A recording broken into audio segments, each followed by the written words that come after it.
Ligeia by Edgar Allan Poe.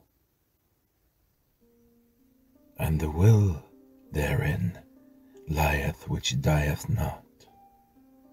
Who knoweth the mysteries of the will with its vigour? For God is but a great will, pervading all things by nature of its intentness. Man doth not yield himself to angels, nor unto death utterly, save only through the weakness of his feeble will. Joseph Glanville. I cannot for my soul remember when, or even precisely where, I first became acquainted with the Lady Ligeia. Long years have since elapsed, and my memory is feeble through much suffering. Or perhaps I cannot now bring these points to mind, because in truth the character of my beloved, her rare learning, her singular yet placid cast of beauty, and the thrilling and enthralling eloquence of her low, musical language made their way into my heart by paces so steadily and stealthily progressive that they have been unnoticed and unknown. Yet I believe I met her first and most frequently in some large old decaying city near the Rhine. Of her family I have surely heard her speak. That it is of a remotely ancient date cannot be doubted. Ligeia, Ligeia, buried in studies of a nature more than all else adapted to deaden impressions of the outward world. It is by that sweet word alone, by Ligeia, that I bring before my eyes in fancy the image of her who is no more. And now, while I write, a recollection flashes upon me that I have never known the paternal name of her who was my friend and my betrothed, and who became the partner of my studies, and finally the wife of my bosom.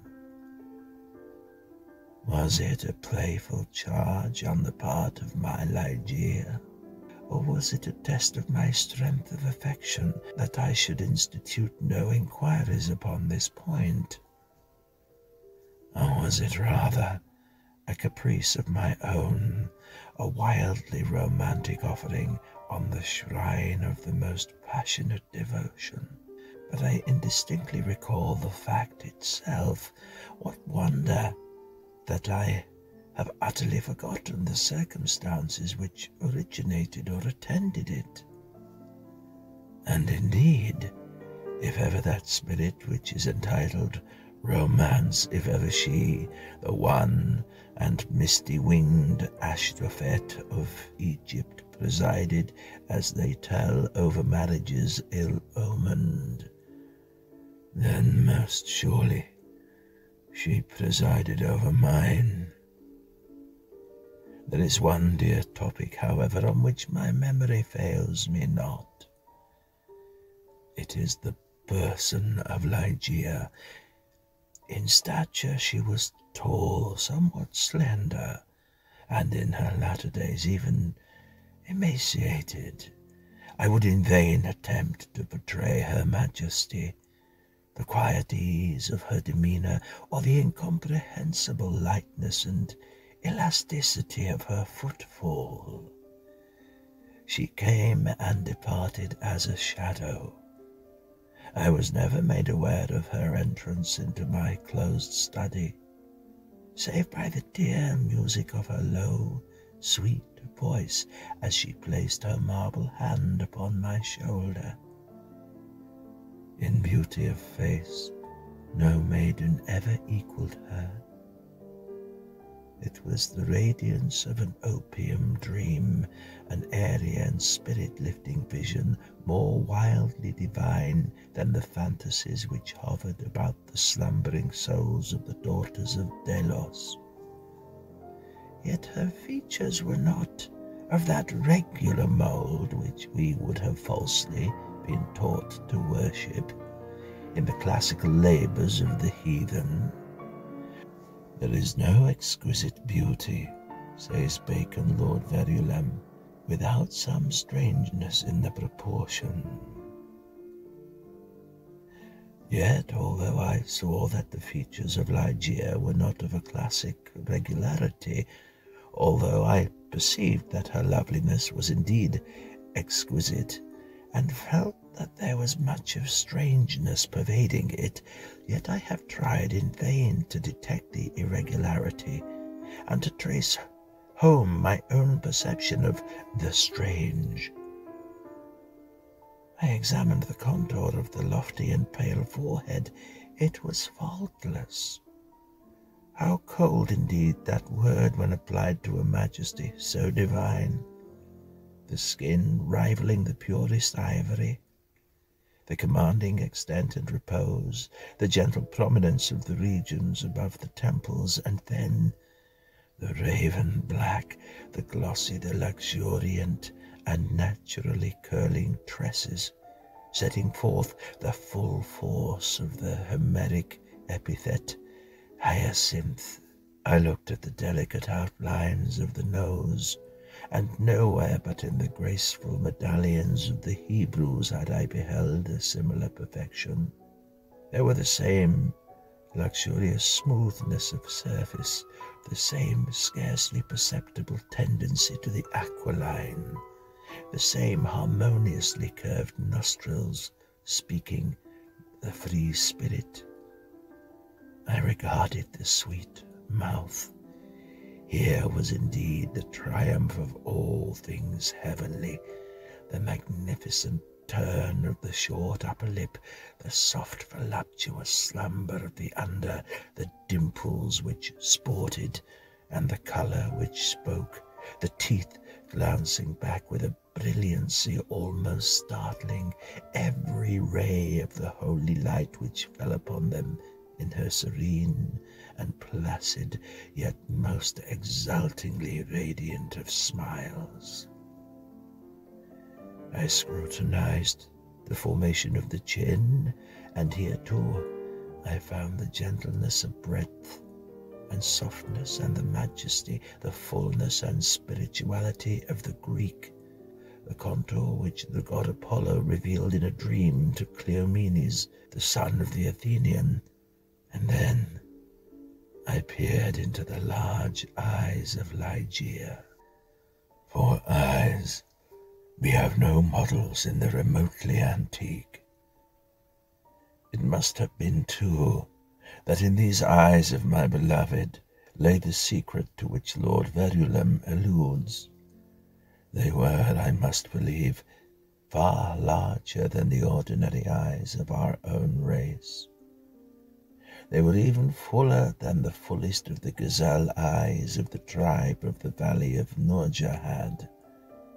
Yet it was only at intervals, in moments of intense excitement, that this peculiarity became more than slightly noticeable in Ligeia.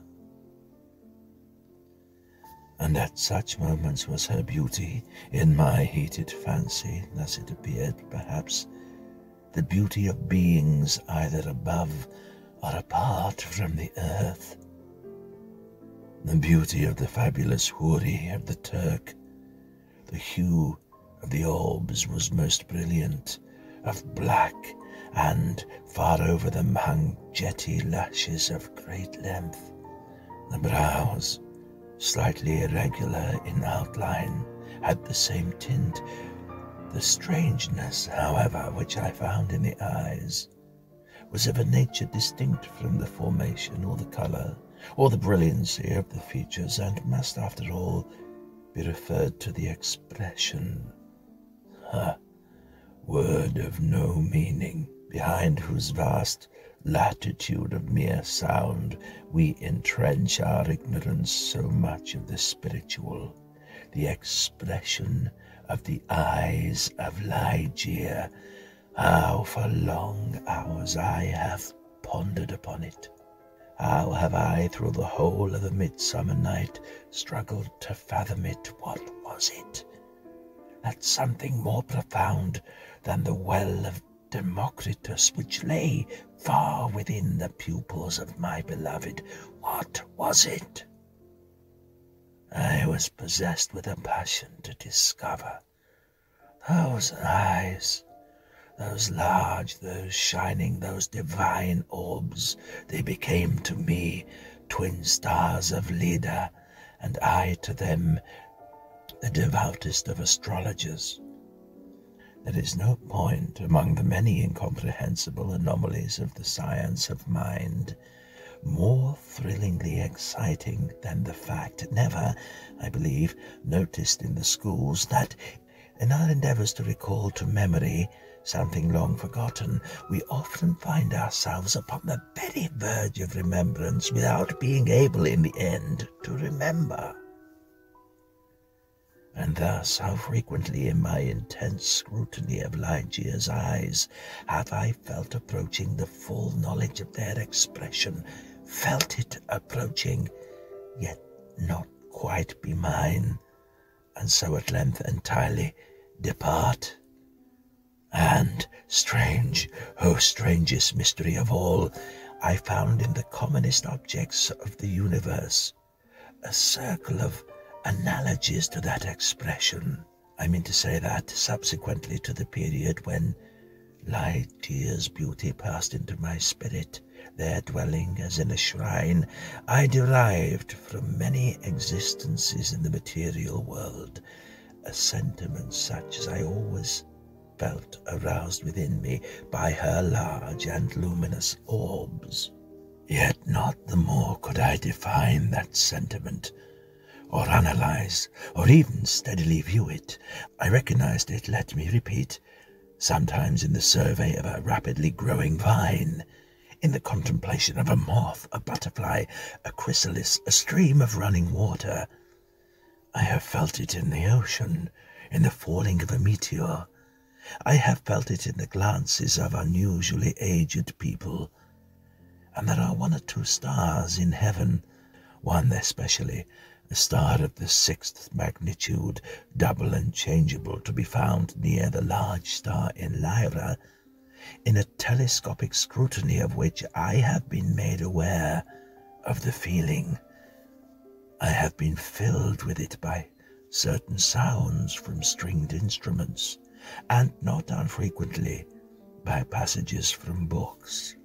Among innumerable other instances, I well remember something in a volume of Joseph Glanville, which, perhaps merely from its quaintness, who shall say, never failed to inspire me with the sentiment, "And the will therein lieth which dieth not, who knoweth the mysteries of the will with its vigour.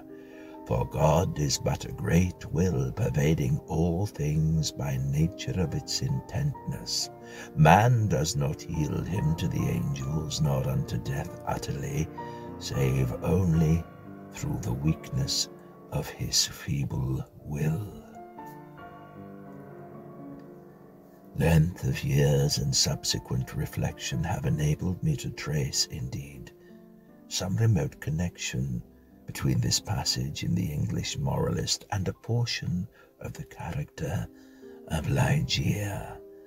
An intensity in thought, action, or speech was possibly in her a result, or at least an index, of that gigantic volition which, during our long intercourse, failed to give other and more immediate evidence of its existence. Of all the women whom I have ever known, she, the outwardly calm, the ever-placid Ligeia, was the most violently a prey to the tumultuous vultures of stern passion. and of such passion I could form no estimate save by the miraculous expansion of those eyes, which at once so delighted and appalled me, by the magical melody, modulation, distinctness, and placidity of her very low voice, and by the fierce energy rendered doubly effective by contrast with her manner of utterance of the wild words which she habitually uttered. I have spoken of the learning of Ligeia. It was immense, such as I have never known in woman. In the classical tongues she was deeply proficient, and, as far as my own acquaintance extended in regard to the modern dialects of Europe, I have never known her at fault. Indeed, upon any theme of the most admired, because simply the most abstruse of the boasted erudition of the Academy, have I ever found Ligeia at fault? How singularly, how thrillingly this one point in the nature of my wife has forced itself, at this late period only, upon my attention. I said her knowledge was such as I have never known in woman. But where breathes the man who has traversed and successfully all the wide areas of moral, physical, and mathematical science? I saw not then what I now clearly perceive, that the acquisitions of Ligeia were gigantic, were astounding. Yet I was sufficiently aware of her infinite supremacy to resign myself, with a childlike confidence, to her guidance through the chaotic world of metaphysical investigation, in which I was most busily occupied during the earlier years of our marriage. With how vast a triumph, with how vivid a delight, and how much of all that is ethereal in hope, did I feel as she bent over me in studies but little sought, but less known, that delicious vista by slow degrees expanding before me, down whose long, gorgeous, and all untrodden path I might at length pass onward to the goal of a wisdom too divinely precious to be forgotten. With how vast a triumph, with how vivid a delight, and how much of all that is ethereal in hope did I feel, as she bent over me in studies but little sought, but less known, that delicious vista by slow degrees expanding before me, down whose long, gorgeous, and all untrodden path I might at length pass onward to the goal of a wisdom too divinely precious not to be forbidden. How poignant, then, must have been the grief with which, after some years, I beheld my well-grounded expectations take wings to themselves and fly away. Without Ligeia, I was but as a child, groping, benighted. Her presence, her readings alone, rendered vividly luminous the many mysteries of the transcendentalism in which we were immersed. Wanting the radiant lustre of her eyes, letters, lambent and golden, grew duller than Saturnian lead, and now those eyes shone less and less frequently upon the pages over which I pored. Ligeia grew ill. The wild eyes blazed with a too glorious effulgence. The pale fingers became of the transparent waxen hue of the grave, and the blue veins upon the lofty forehead swelled and sank impetuously with the tides of the most gentle emotion. I saw that she must die, and I struggled desperately in spirit with the grim Azrael. And the struggles of the passionate wife were, to my astonishment, even more energetic than my own. There had been so much in her stern nature to impress me with the belief that, to her, death would have come without its terrors, but not so. Words are impotent to convey any just idea of the fierceness of resistance with which she wrestled with the shadow. I groaned in anguish at the pitiable spectacle. I would have soothed, I would have reasoned, but in the intensity of her wild desire for life, but for life, solace and reason were alike, and the uttermost of folly. Yet not until the last instance, amid the most convulsive writhings of her fierce spirit, was shaken the external placidity of her demeanour.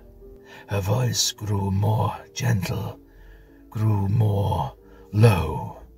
Yet I would not wish to dwell upon the wild meaning of the quietly uttered words. My brain reeled as I hearkened, entranced to a melody more than mortal, to assumptions and aspirations which mortality had never before known. That she loved me I should not have doubted, and I might have been easily aware that in a bosom such as hers, love would have reigned no ordinary passion. But in death only was I fully impressed with the strength of her affection. For long hours, detaining my hands, would she pour out before me the overflowing of a heart, whose more than passionate devotion amounted to idolatry. How had I deserved to be blessed by such confessions? How had I deserved to be so cursed with the removal of my beloved in the hour of her making them? But upon this subject I cannot bear to dilate. Let me say only that in Ligeia's more than womanly abandonment to a love, alas, all unmerited, all unworthily bestowed, I at length recognized the principle of her longing with so wildly earnest a desire for the life which was now fleeing so rapidly away. It is this wild longing, it is this eager vehemence of desire for life, but for life, that I have no power to portray, no utterance capable of expressing. At high noon of the day in which she departed, beckoning me peremptorily to her side, she bade me repeat certain verses composed by herself not many days before. I obeyed her. They were these: Lo, 'tis a gala night within the lonesome latter years. An angel throng, bewinged, bedight in veils and drowned in tears, sit in a theatre to see a play of hopes and fears, while the orchestra breathes fitfully the music of the spheres. Mimes in the form of God on high mutter and mumble low, and hither and thither fly, mere puppets they who come and go at bidding of vast formless things that shift the scenery to and fro, flapping from out their condor wings invisible woe.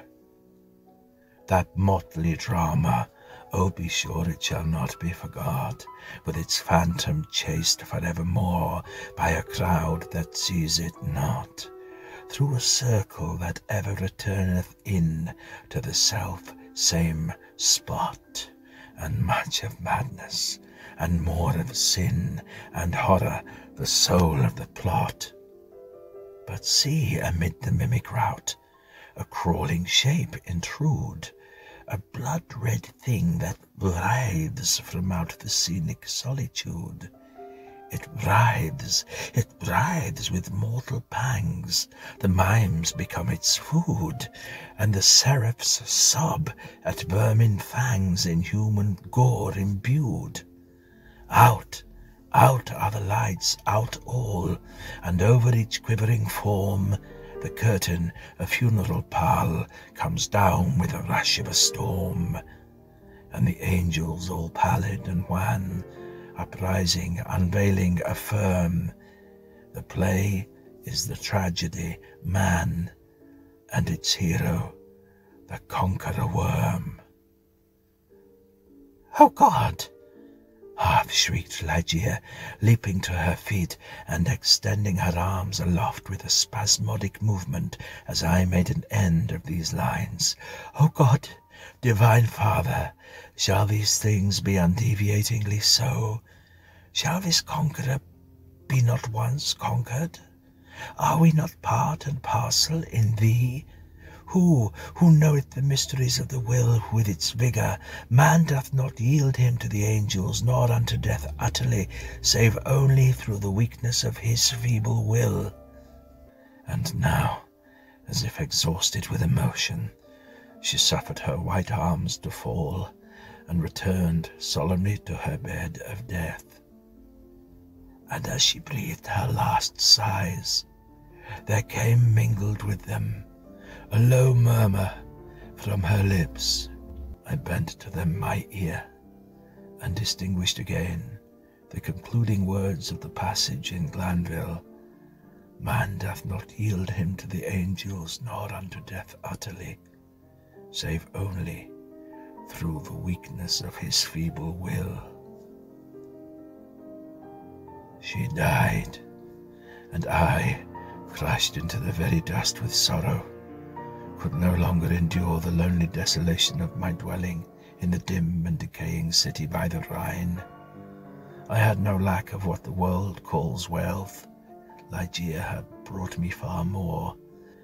After a few months, therefore, of weary and aimless wandering, I purchased and put in some repair an abbey, which I shall not name, in one of the wildest and least frequented portions of fair England. The gloomy and dreary grandeur of the building, the almost savage aspect of the domain, the many melancholy and time-honoured memories connected with both, had much in unison with the feelings of utter abandonment which had driven me into that remote and unsocial region of the country. Yet although the external abbey, with its verdant decay hanging about it, suffered but little alteration, I gave way with a childlike perversity, and perhaps with a faint hope of alleviating my sorrows, to a display of more than regal magnificence within. For such follies, even in childhood, I had imbibed a taste, and now they came back to me, as if in the dotage of grief. Alas, I feel how much even of incipient madness might have been discovered in the gorgeous and fantastic draperies, in the solemn carvings of Egypt, and the wild cornices and furniture, in the bedlam patterns of the carpets of tufted gold. I had become a bounden slave in the trammels of opium, and my labours and my orders had taken the colouring from my dreams. But these absurdities I must not pause to detail.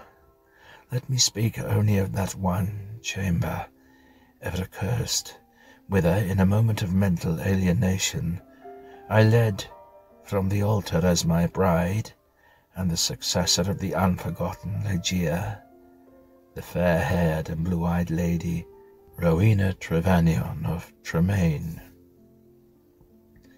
There is no individual portion of the architecture and decoration of that bridal chamber which is not now visibly before me. Where were the souls of the haughty family of the bride when, through thirst of gold, they permitted to pass the threshold of an apartment so bedecked, a maiden and a daughter so beloved? I have said that I minutely remember the details of the chamber, yet I am sadly forgetful on topics of deep moment, and here there was no system, no keeping in the fantastic display to take hold upon the memory. The room lay in the high turret of the castellated abbey, was pentagonal in shape and of capacious size. Occupying the whole southern face of the pentagon was the sole window, an immense sheet of unbroken glass from Venice, a single pane, and tinted of a leaden hue, so that the rays of either the sun or the moon passing through it fell with a ghastly lustre on the objects within. Over the upper portion of this huge window extended the trellis work of an aged vine, which clambered up the mossy walls of the turret. The ceiling of gloomy-looking oak was excessively lofty, vaulted and elaborately fretted with the wildest and most grotesque specimens of a semi-Gothic, semi-Druidical device.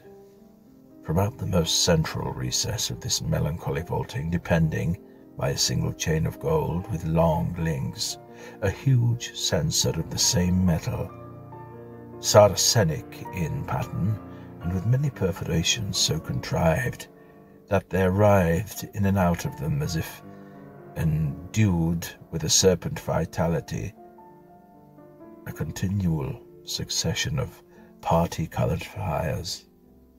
Some few ottomans and golden candelabra of Eastern figure were in various stations about, and there was the couch, too, the bridal couch of an Indian model, and low, and sculptured of solid ebony with a pall-like canopy above. In each of the angles of the chamber stood on end a gigantic sarcophagus of black granite from the tombs of the kings, over against Luxor, with their aged lids full of immemorial sculpture.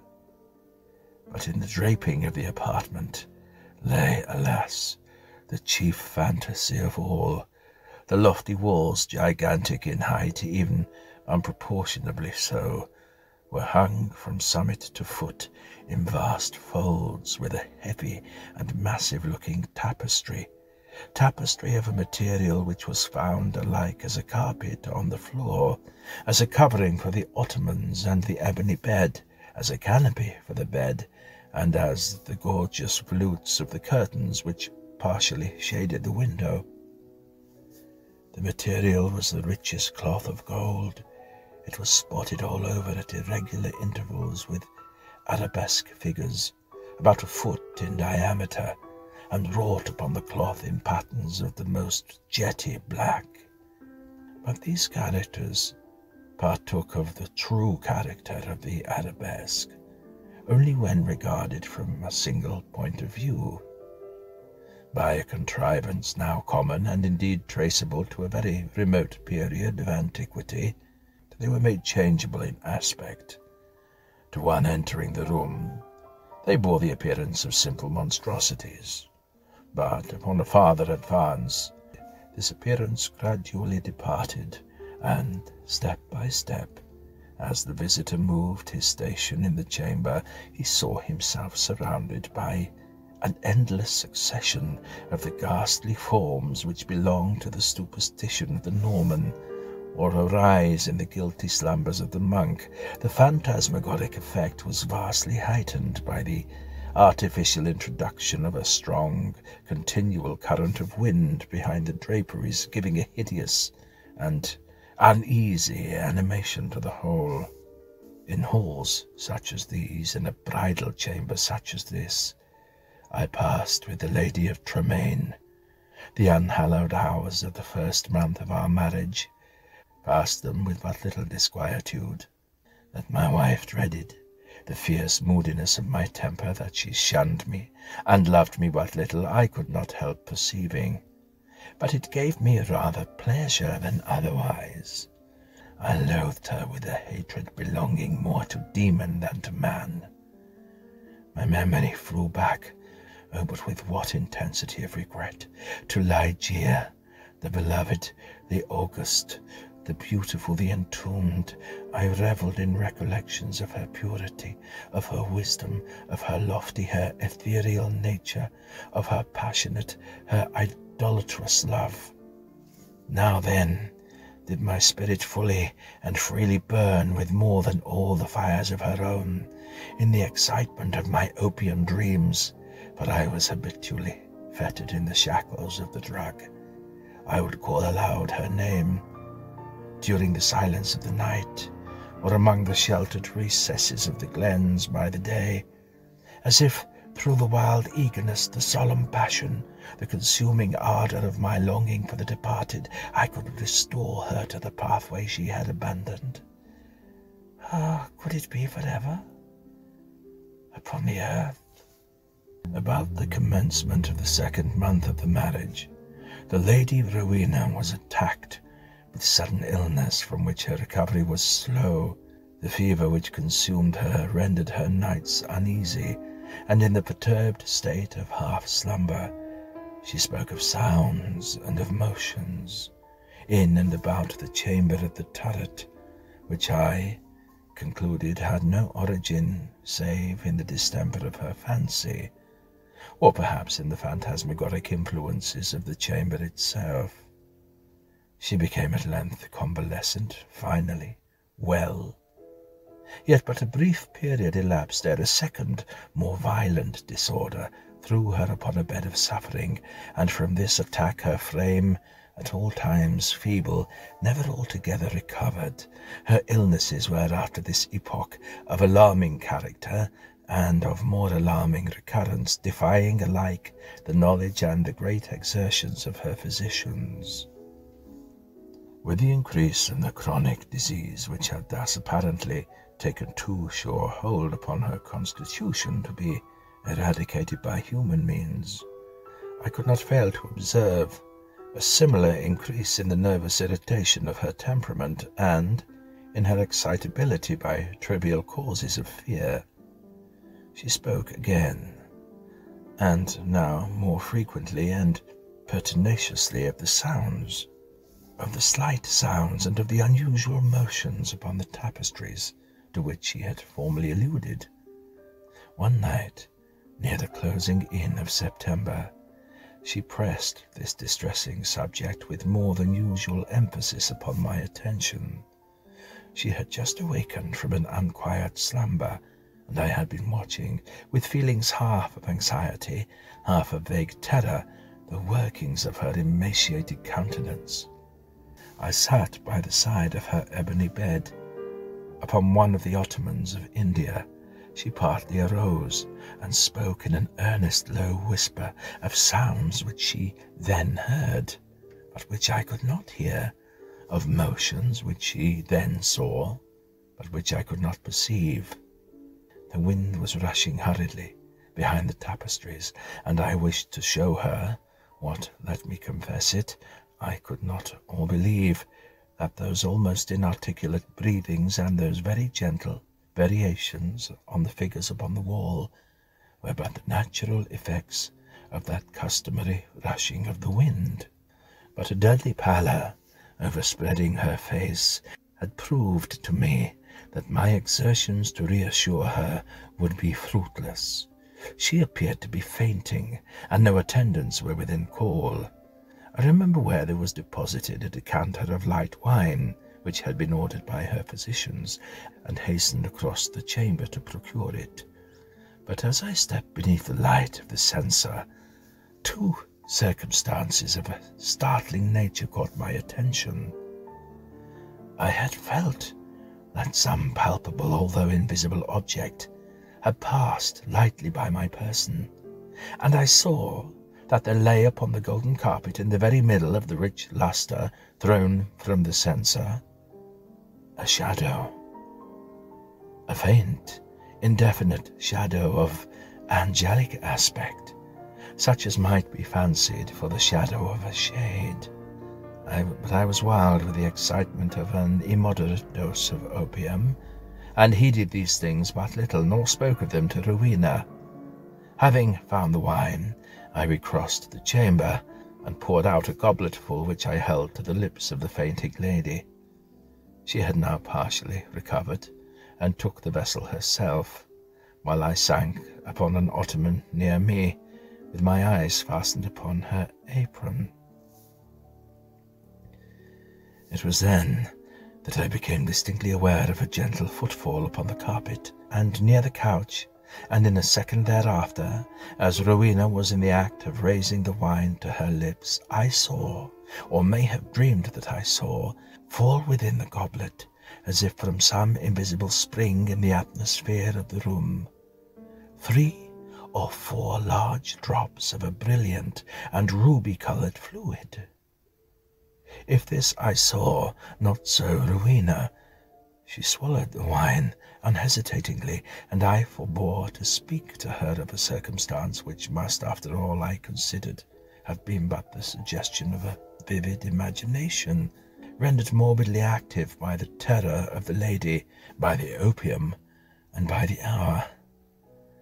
Yet I cannot conceal it from my own perception that, immediately subsequent to the fall of the ruby drops, a rapid change for the worse took place in the disorder of my wife, so that on the 3rd subsequent night the hands of her menials prepared her for the tomb, and on the 4th I sat alone with her shrouded body in that fantastic chamber which had received her as my bride. Wild visions, opium engendered, flitted shadow-like before me. I gazed with unquiet eye upon the sarcophagi in the angles of the room, upon the varying figures of the drapery, and upon the writhing party-coloured fire. My eyes then fell, as I called to mind the circumstances of a former night, to the spot beneath the glare of the censer where I had seen the faint traces of the shadow. It was there, however, no longer, and, breathing with greater freedom, I turned my glances to the pallid and rigid figure upon the bed. Then rushed upon me 1,000 memories of Ligeia, and then came back upon my heart with the turbulent violence of a flood, the whole of that unutterable woe with which I had regarded her thus enshrouded.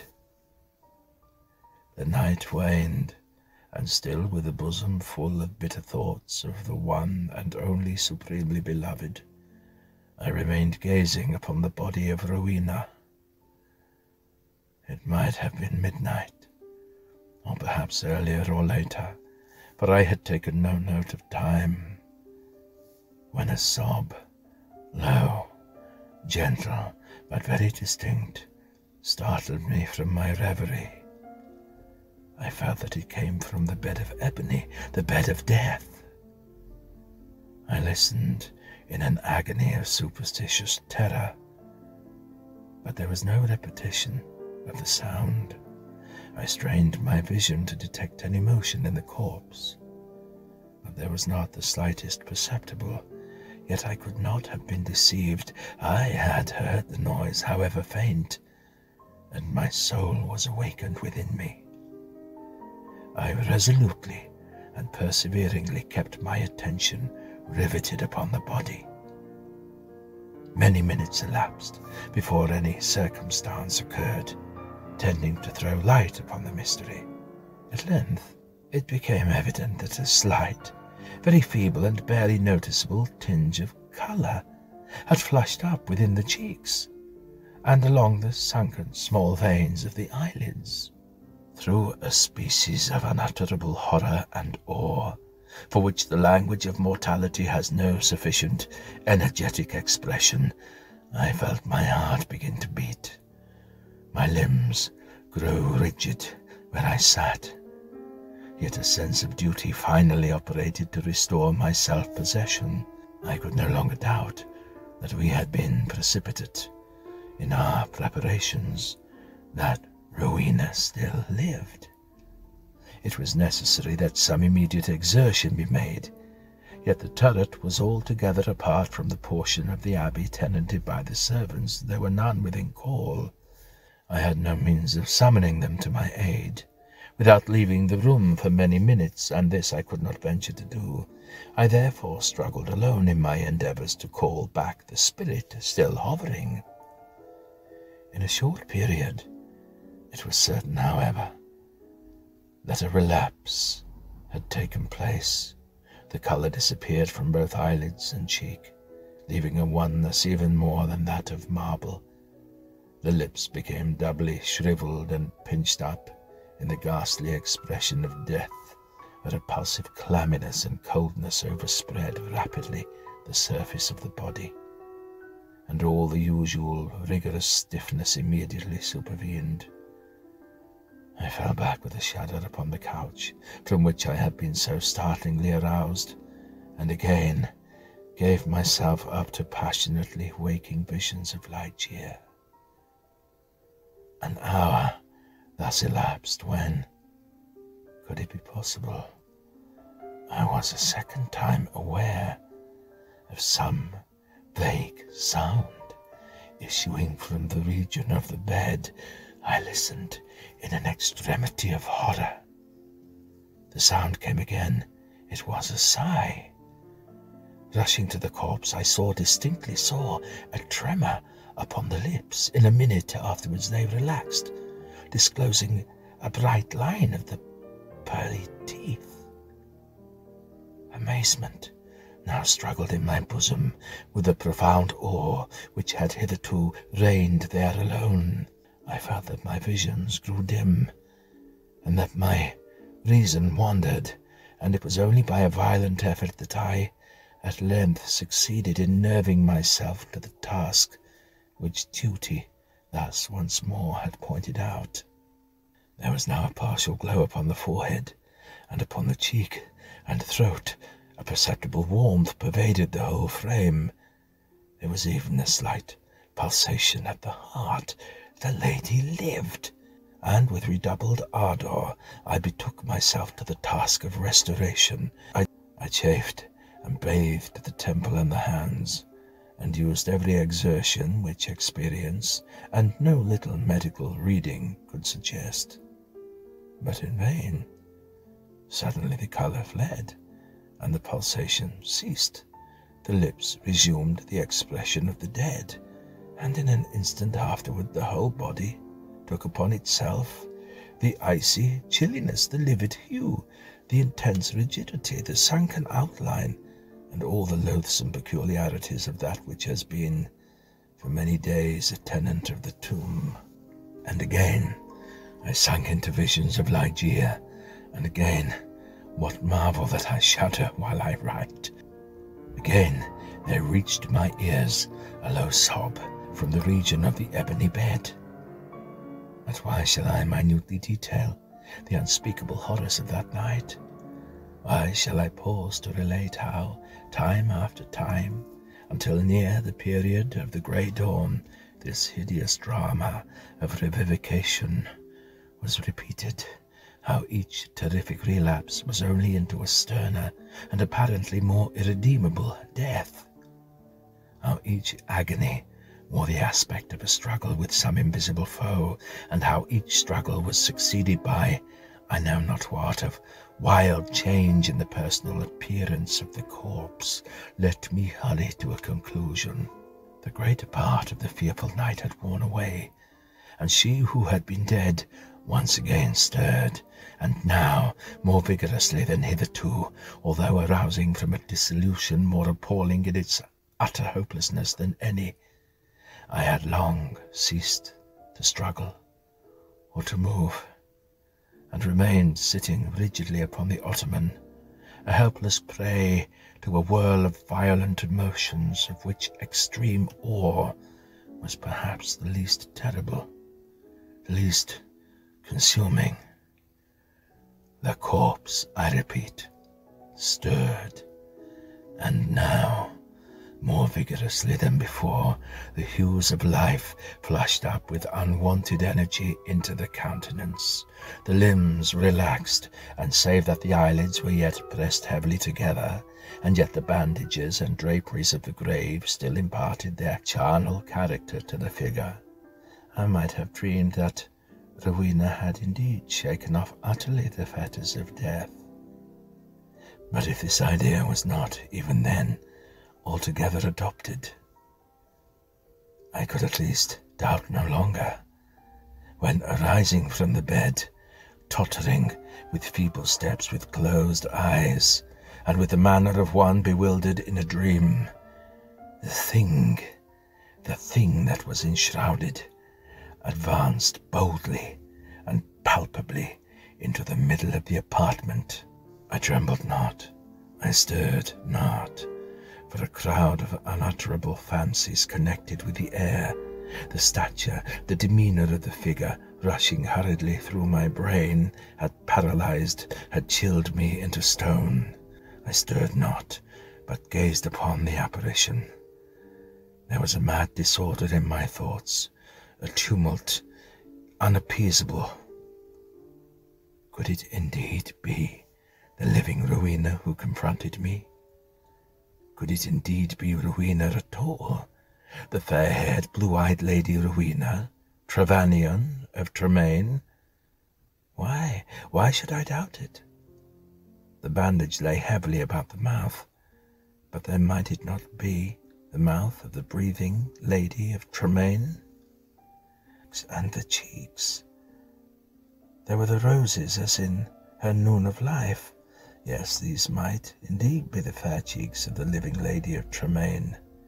And the chin, with its dimples as in health, might it not be hers?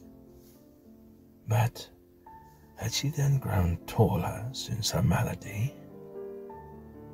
What inexpressible madness seized me with that thought?